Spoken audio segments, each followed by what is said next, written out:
Hai Bat, ketemu lagi bareng aku Windy Monida.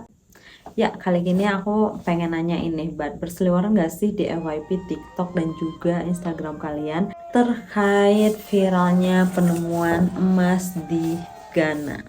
Kalau dilihat ya di video itu, bongkahan emasnya itu kan gede banget. Ditaksir nilainya pasti jutaan US dollar gitu. Alhasil mereka yang menemui auto kayak mendadak bermandikan dengan uang. Kan gak sih kayak gitu? Ya, nah, tapi apa iya karena negaranya kaya, terus masyarakatnya juga ikutan-ikutan kaya? Nah, menariknya ini, Bat. Pada dasarnya negara Ghana ini tuh dari zaman dulu ya, historikalnya mereka ini dikenal dengan The Gold Coast. Jadi kan di bagian pesisir pantainya itu dulu mereka masih dijajah Inggris nih. Inggris tuh datang ke sana memberikan nama The Gold Coast karena ya banyak banget emas tuh ditemukan di situ gitu loh. Makanya namanya dikasihnya The Gold Coast, saking banyaknya emas ini. Ditemukan di Ghana ini.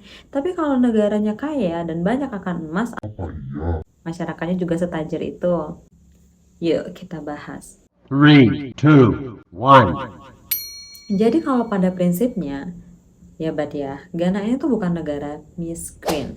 Bukan negara miskin. Tapi mereka juga masuk ke negara-negara yang kategori berkembang. Mereka masuk ke dalam kategori negara berkembang. Terlepas dari berita viral, apapun itu yang kita dengar ya beberapa hari lalu, sebenarnya pertumbuhan negara Ghana itu relatif stabil. Sebenarnya, Untuk kondisi geografinya sendiri, Ghana ini terletak di Afrika Barat.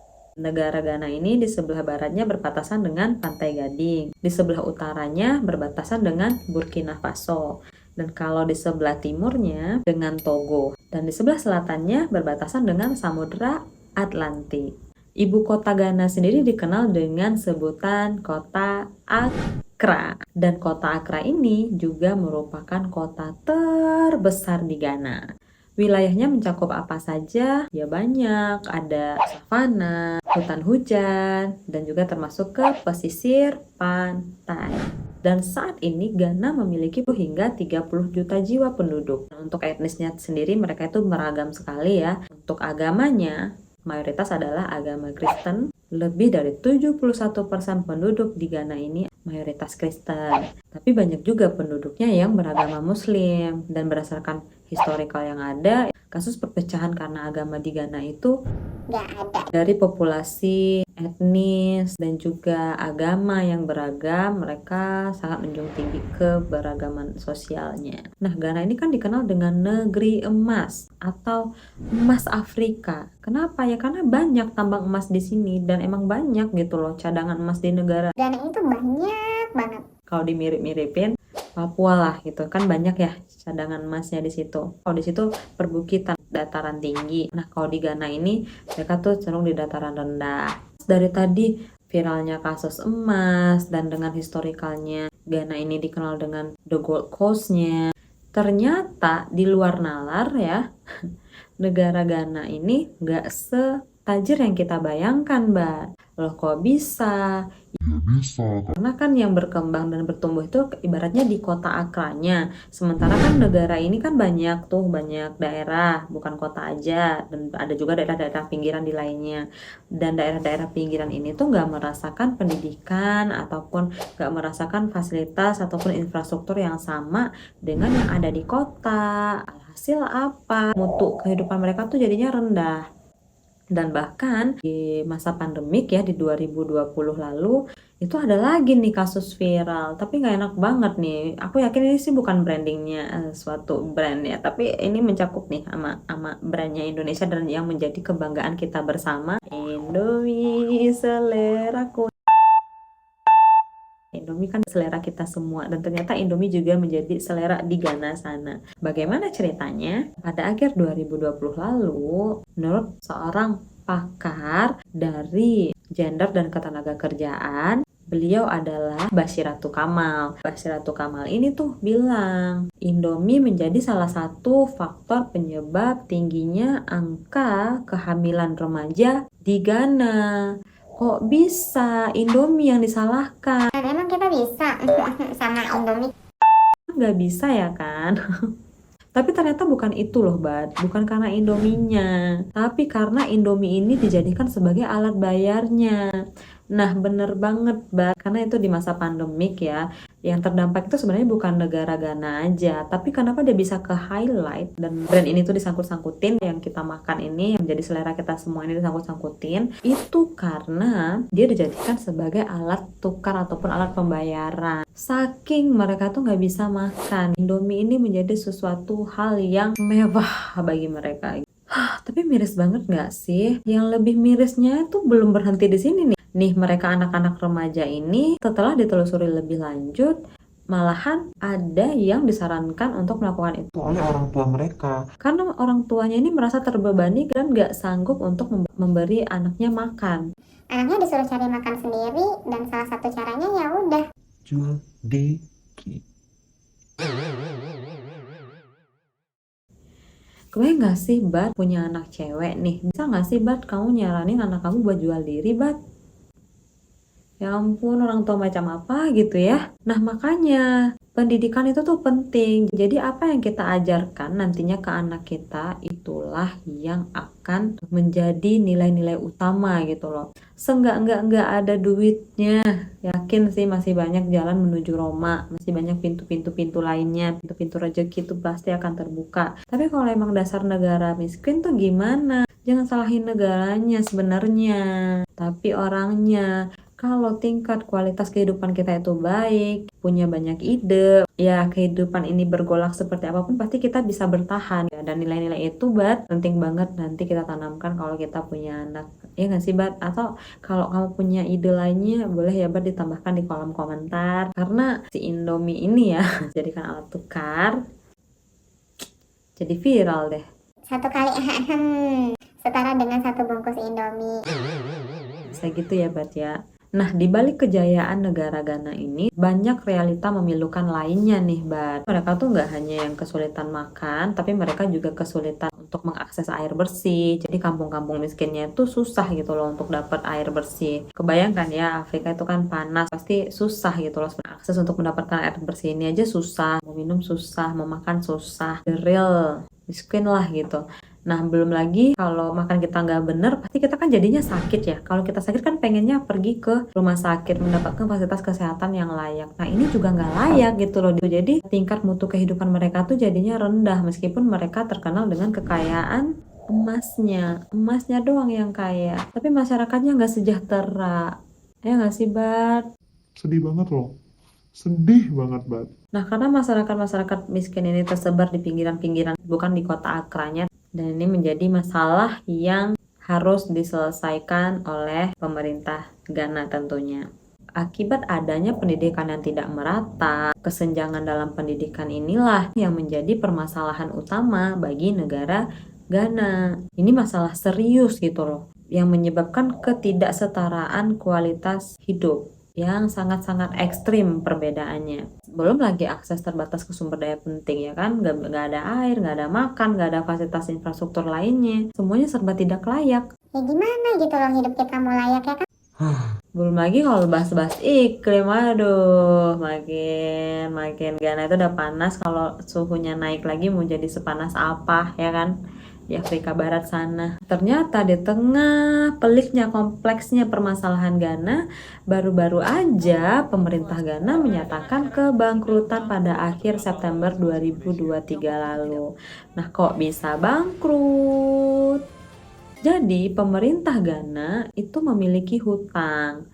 Hutangnya itu banyak. Pemerintah Ghana ini nggak punya pilihan lain selain meminta bantuan kepada dana moneter yang biasa dipinjamkan oleh, ya betul sekali, IMF. Pemerintah Ghana ini ngutangnya itu senilai 3 miliar US dollar. Tapi utang pemerintahnya kepada perusahaan di negaranya itu jauh lebih besar. Nah, ke perusahaan kontraktor aja 1,3 miliar US dollar ya, belum termasuk bunga. 1,3 miliar US dollar ini setara dengan 20 triliunan rupiah. Nominal yang fantastis. Tapi ternyata hutang ini tuh belum termasuk sama bunga kepada kontraktornya. Ini dikutip dari Bapak Immanuel Sherry selaku Kepala Eksekutif sebuah asosiasi perusahaan konstruksi di Ghana. Bapak Immanuel Sherry ini menyatakan bahwa hutang negara senilai 1,3 miliar US dollar ini belum nutup sama bunga-bunganya. Meskipun ada dana bantuan nih senilai 3 miliar US dollar Mei lalu, Bapak Presiden Ghana, Bapak Nana Akufo-Addo menyatakan bahwa nominal 3 miliar US dollar ini nggak nutupin semua hutang-hutang dari pemerintah Ghana. Nah, saking banyaknya utangnya, itu baru ke perusahaan konstruksi loh. Belum lagi ke perusahaan listrik. Udah tau lah ya, listrik itu menjadi salah satu sumber kehidupan Primer, ya kan? Bisa hidup nggak sih, Bar, kalian tanpa listrik? Yang ngamuk-ngamuk, nggak bisa main Mobile Legends, yang nggak bisa cas HP. kayaknya susah gitu ya, karena udah mengalir, pengennya itu listrik nyala 24 jam. Utang pemerintah Ghana kepada produsen listrik swasta di Ghana ini senilai 1,6 miliar US dollar. 20 triliunan lebih lagi nih ya. Nah, tadi utangnya 3 miliar US dollar. Memang 3 miliarnya mau langsung dibayarin semua. Kalaupun dibayarin nggak nutup ya kan? Pasti banyak lagi nih yang belum kehitung ke dalam 3 miliar itu. Alhasil dengan berat hati, produsen listrik swasta ini mau nggak mau harus melakukan pemadaman bergilir ke daerah-daerah di Ghana. Sepakat nggak sih, Bat? Kalau bisnis itu namanya kita bisnis ya. Kalau nggak profit ngapain bisnis nggak sih? Namanya juga produsen listrik swasta. Mereka tentu tetap butuh karyawan yang dibayar, segala macam ya. Perusahaan-perusahaan yang diutangin oleh negara ini kan juga banyak gitu loh.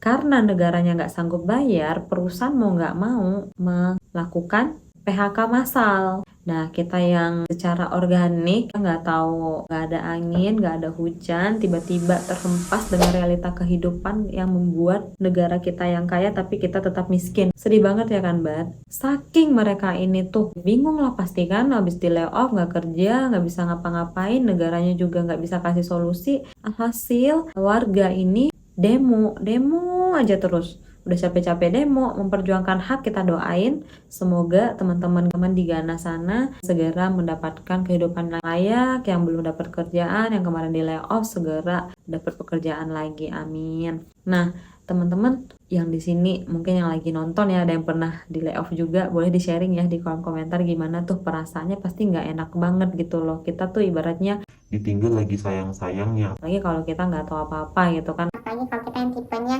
kerja pulang. terpapar sama isu-isu politis, isu-isu strategis. Aduh, jadi deh tiba-tiba di layoff, cut, nggak bisa kerja, nggak bisa bayar cicilan, pusing pasti 7 keliling. Mungkin nggak ditujuh kalian lagi sampai uring-uringan gitu ya.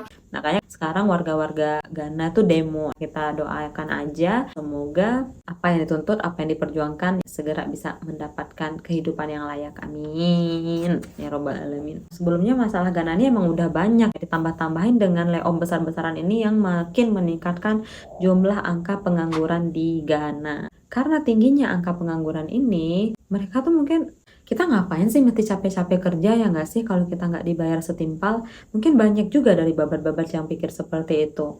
Atau yang berjiwa nasionalisme tinggi, ya udah nggak apa-apa kerja dulu aja, yang penting kerja gitu ya walaupun nggak digaji. Emang iya bisa seikhlas itu, Bat? Jerih payah lelah keringat gitu loh nggak dibayar, emang mau nggak sih, Bat, kerja capek-capek tapi nggak dibayar? Atau seperti pikiran kita yang selalu optimis, kalau satu pintu rezeki kita tutup berarti terbuka pintu rezeki yang lainnya. Nah, ini yang dirasakan oleh nakes-nakes atau tenaga kesehatan di Ghana.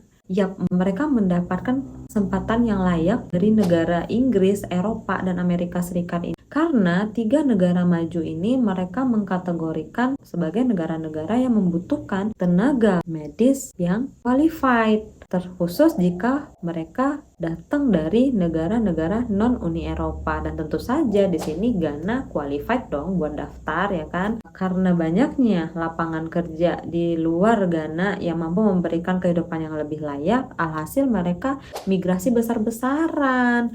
Jadi pada akhir 2022 itu udah tercatat bahwa ada 1.200 nakes yang keluar dari Ghana untuk pindah ke Inggris. Lebih tepatnya itu ke NHS, The National Health Service. NHS ini kan di Inggris. Tapi ada juga mereka yang mendapatkan pekerjaan yang layak di Eropa dan juga di Amerika Serikat. Dikutip dari salah seorang kepala keperawatan di suatu rumah sakit daerah Greater Accra, ia menyatakan dalam 6 bulan terakhir aja mereka sudah kehilangan senilai 20 orang.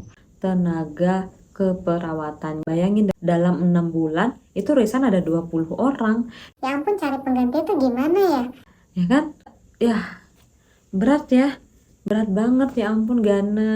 Aku nggak kebayang deh Gana. Ya ampun Gana, gimana kalian di sana? Semoga kalian baik-baik aja. Ya Bat, sama-sama kita doakan semoga segala masalah yang dihadapi Gana saat ini bisa segera terselesaikan dan ada jalan keluarnya dan mendapatkan kehidupan yang lebih layak lagi. Amin amin amin ya robbal alamin. Oke, Mbak, cerita kita hari ini sampai di sini dulu ya. Kalau kalian suka dengan tipe konten ini, jangan lupa subscribe dan like video aku ya.